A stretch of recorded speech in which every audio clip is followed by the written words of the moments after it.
welcome to ET Insight, the one show that brings you a 360-degree view of the big picture that's driving business and economy. I'm Supriya Srinath, and here's what we have for you on the show today. What's stopping India's roads and highway projects from moving into the fast lane? Are investors willing to bet their last penny on these long gestation projects? And C.P. Joshi, the Union Minister for Road Transport and Highways, charts out the road ahead for the sector in an exclusive interview with ET Insight. Our top story first. The National Highways Authority of India, or the NHAI, plans to award 100 contracts for 11,000 kilometers of roads and highways this year.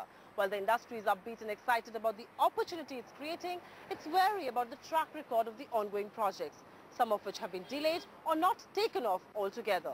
So what ails India's surface transport industry, and what can the government do to remove those bottlenecks? Asha Gopalakrishnan finds out. The world's third largest road network, covering 3.3 million kilometers, with almost 2,000 kilometers of works are underway at all times. Despite this massive network, India needs to build 20 kilometers of highways in a day or 7,000 kilometers a year to meet its surface transport needs. The government says this target is achievable. But it's an impossible feat if the past records are anything to go by. Between April and December last year, India built just 9.90 kilometers a day. The manner in which the works are being undertaken and the type of coordination that is necessary from various agencies, be it NHAI, the ministry, the state governments, I feel that it is really not possible. 20 kilometers is a very, very high asking rate. So it is the entire cycle which is really required to expedite for us to achieve a target of 20 kilometers a day. To build 20 kilometers of highways in a day, India needs $45 billion annually, of which 60% needs to come from the private sector. And the private sector is happy to participate if land acquisition is streamlined and red tapeism is controlled. Over the last year, we have been slow in handing out the projects. The pace of activity can easily be fastened, considering especially that in the PPP projects, you have at least 10 people plus willing to bid for projects in the current scenario.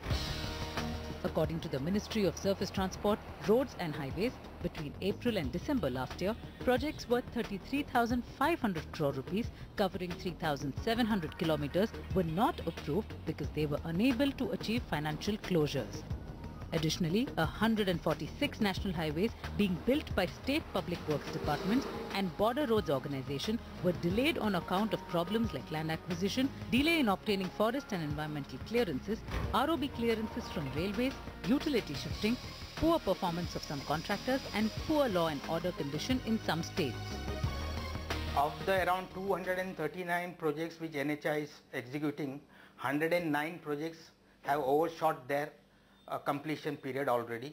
This also means the cost might have gone up. That means almost 45% of the projects which are ongoing are facing delays. India's highway projects have traditionally been mired in controversy. For instance, in 2008, the Comptroller and Auditor General's Office pointed out that NHAI had allowed contractors to build roads without asking for a detailed project report or DPR in several projects. In some cases like the Delhi-Agra Highway NH2, the DPR was faulty. The NHAI allegedly brought down the per kilometer cost in the DPR of the project from 8.6 rupees per kilometer to 3.6 rupees per kilometer to reduce the project cost. Last year, the CBI started its investigations against NHAI for alleged irregularities in the award of work relating to Nagpur-Betul section of the NH69. Ditto with the Central Vigilance Commission, which is looking into alleged irregularities by NHAI in the Chhindwara-Seoni stretch in Madhya Pradesh. Many highway projects are also facing delays on account of litigations with the NHAI. Until last year, 536 disputes were pending before high courts and 1,099 disputes were pending before the arbitration tribunals of the NHAI. These projects have pending claims worth 10,219 crore rupees, of which 40% is the interest accumulated due to the long arbitration period. there was a significant escalation in price, which had impact in some of the projects not being able to execute on time. Some of them are due to contracting related issues, and some of them were related to traffic not being right, and so on and so forth. Until last year, 60% of highway projects were undertaken on build, operate and transfer or BOT toll model, where a developer raises funds for a project, builds it, operates it and earns revenues through toll for a specified period and transfers it back to the government. 25% of highway projects were undertaken through the BOT annuity model, where the developer pays the upfront construction cost and annual maintenance and recovers the amount through annuity payments from the government at a predetermined cost of return. In this case, the risk of toll collection rests with the government. And the EPC or Engineering, Procurement and Contract model is used for the balance 15% projects. EPC projects are contracts with a fixed time for completion at a fixed cost. Here, the contractor is required to build the road and take responsibility for any defect in the road for a year after the road is complete. But last year, the government changed its strategy, primarily because its annuity payment bill rose to a whopping 84,000 crore rupees. It decided to cut down on BOT annuity projects and instead hand out projects under the EPC model. That's not all. It revised its EPC norms and said that the contractor should maintain the project for 5 years before handing it over to the NHAI.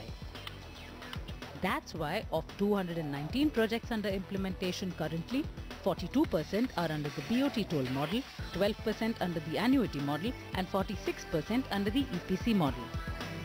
I think going forward, the EPC model, improvement in the EPC model, would show that the distribution of the risks, I guess, between the government and the private investors are more broadly based, I think, than would have been under the other BOT types of models.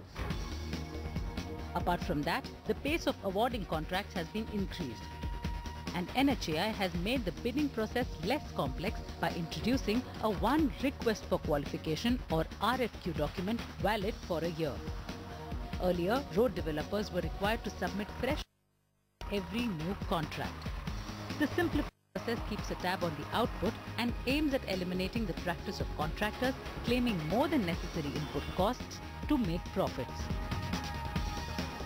A good example is the Commonwealth Games. The Delhi Games Village was built through an EPC contract, turnkey contract, and the Delhi Airport was built through the private sector, which in turn used a turnkey contract. These were the only construction works which got completed in time. The remaining works were done on the usual item rate construction contract, where you witnessed huge increase in cost and project got completed at the 11th hour with great difficulty. But not everyone agrees on the big push for these turnkey projects. If you have to, implement the project through an EPC contract and then also undertake maintenance, which is both of a routine nature as well as a major maintenance every 5 years, you'll increase the administrative burden because you'll have to, apart from bidding out the EPC contract itself, you'll also have to bid out multiple maintenance contracts over this 10 to 15 year period. So I think there is a bit of an administrative hassle there. You go back to the EPC model when every form of PPP intervention, to my mind, fails. And I'm not convinced that all models of PPP interventions have necessarily failed.